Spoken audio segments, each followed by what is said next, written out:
को ग्रेट खली के नाम से जाना जाता है। अच्छा। वर्ल्ड रेसलिंग होती है, उसमें आपने अच्छा। भारत की तरफ से पार्टिसिपेट किया था महाराज। महाराज जी वर्ल्ड चैंपियन कई बार पूरे वर्ल्ड में सभी को हराया रेसलिंग में जी। हमारे राष्ट्र का नाम किया। हाँ, बहुत सुंदर। आप स्वस्थ हैं? हाँ ठीक है महाराज। हाँ, हमारी प्रार्थना है जो भी नाम आपको भगवान का प्रिय उसको जपा भी कीजिएगा।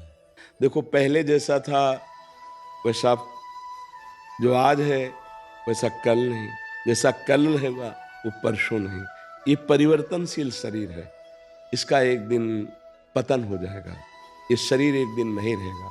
तो आपने जो किया वो आपके साथ जाएगा। देखो, आपने जैसे, ये हम तो ज्यादा जानते नहीं इस विषय में, पर इतना जानते हैं कि एक क्रीड़ा है, ये युद्ध क्रीड़ा जो आपने खेला वो एक युद्ध क्रीड़ा है।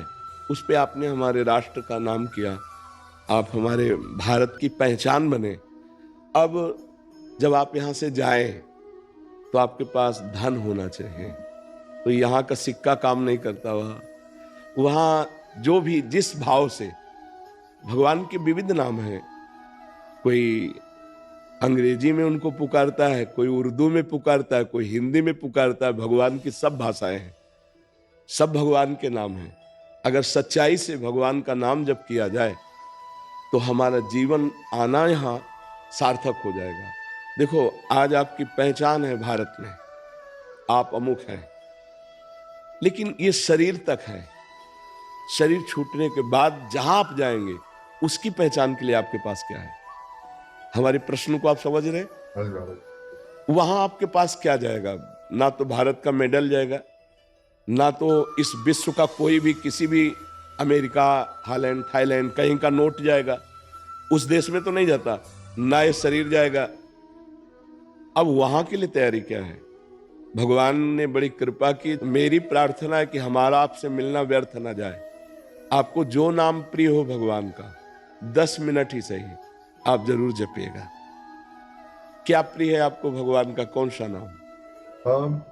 महाराज जी मेरे को पहले मैं मानता, जैसे मतलब ना, जैसे भोलेनाथ को मानते हैं महाराज। वो एक जैसे बोलते हैं ना कि मंदिर होता है गांव का, क्या बोलते हैं उसको, प्राचीन मंदिर में, शिवालय। शिवालय मंदिर जी। सो उसके बाद बस जैसे सत्संग सुनते हैं बहुत ज्यादा, मतलब इतने संत है, सत्संग में बहुत सुनता हूँ शुरू से। अच्छा। सत्संग बहुत काफी सुनता रहता हूँ मैं। अच्छा, ये तो बहुत अच्छी बात है। लेकिन जब उनके हरकतें देखते हैं थोड़े दिन तक, फिर लगता है मन टूट जाता है। फिर मैं सोचा यार मतलब कि भाई सत्संग तो सुनो, जी। लेकिन जो मेरे को अच्छा लगता है वो करूँ। हाँ, नहीं, एक एक यहाँ मैं एक बात आपसे प्रार्थना करना चाहता हूँ कि आप मिठाई पसंद करते हैं कि मिठाई वाले को पसंद करते हैं? मिठाई को भी। तो फिर मिठाई वाले से क्या लेना देना? मेरी बात समझ रहे ना भाई? आपने सत्संग सुना, फिर इसके बाद उनकी हरकतें देखी, तो हमें मिठाई वाले से क्या मतलब? वो जो बोलेगा वो सत्य बोलेगा, क्योंकि समाज में बोल रहा है। वो पीछे जो कर रहा है वो भोगेगा, उसका बोया हुआ कर्म है, वो भोगेगा। मुझे मिठाई से मतलब है, ये मिठाई खाता है कि नहीं, ये कैसा है, मुझे इससे मतलब नहीं। मिठाई देखी और उसे खाया तो मुझे स्वाद आया। बात समझ में आई? आप यदि सत्संग सुन रहे हैं तो आपको महान बना देगा सत्संग। हाँ, ये जरूर है कि असली रुपए का ही नकली बनता है, असली रुपए का ही नकली बनता है। यदि हमें नकली नोट मिल चुका है तो असली की खोज करें, मिल जरूर जाएगा। इस सृष्टि में ऐसा नहीं है कि नकली ही नकली। अगर नकली है तो 100% असली होगा, क्योंकि नकली बना ही असली से है। अगर असली ना होता तो उसका नकली निकलता ही नहीं। इसका मतलब असली है। तो यदि आप सुनते रहे तो कहीं ना कहीं, कभी ना कभी तो असली मिल ही जाएगा। और एक बार असली मिल गया तो हृदय का परिवर्तन पक्का समझ लीजिएगा कि उसके सानिध्य मात्र से आपके हृदय में हलचल पैदा हो जाएगी। केवल प्रवचन नहीं होता, उसका जीवन होता है, उसमें पावर होता है। जैसे केवल आपकी बात नहीं, आपकी भुजाओं में पावर है, हमारी जबान में पावर होगी, हमारी अध्यात्म में पावर होगी। क्योंकि अगर जीवन में सत्य है तो उस वचन का प्रभाव होगा, और सत्य नहीं है तो वचन का प्रभाव नहीं पड़ेगा। वचन का प्रभाव तभी पड़ेगा जब अन्य कोई लालसा नहीं, एक सत्य की लालसा।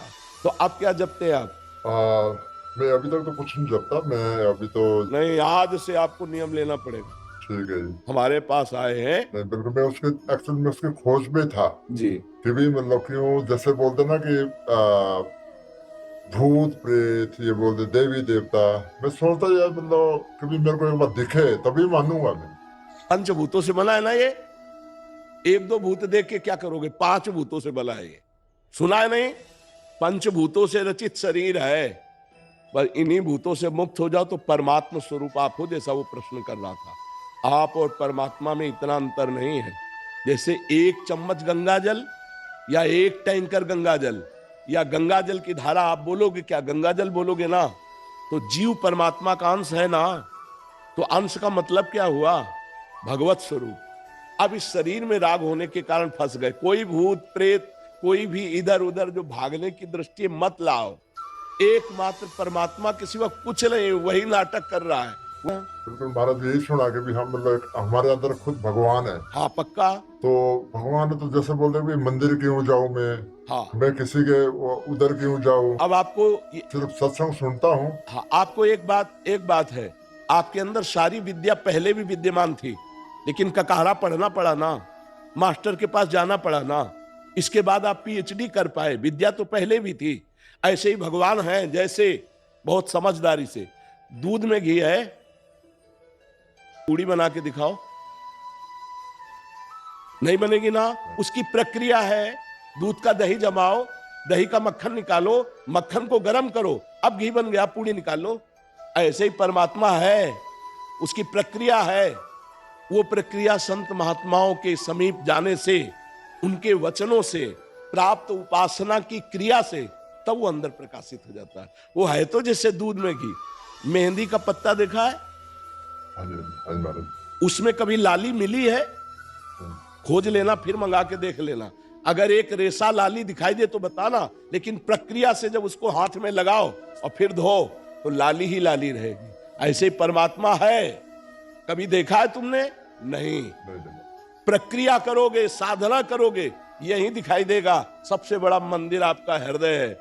बाहर घूम आओ और अगर अंदर के ठाकुर को नहीं पहचाना, यहाँ भगवान को नहीं देखा, कहीं नहीं मिलने वाला, और यहाँ देख लिया तो कुत्ते में भी वही दिखाई देगा, दूसरी जगह ले दिखाई देगा। समझ पा रहे आप? बिल्कुल महाराज, उसी की खोज पे हूँ अभी तक भी। मतलब कैसे मतलब उससे मतलब कनेक्ट हो? हाँ, पहली सीढ़ी हमारी प्रार्थना मान लीजिए, नाम जप है।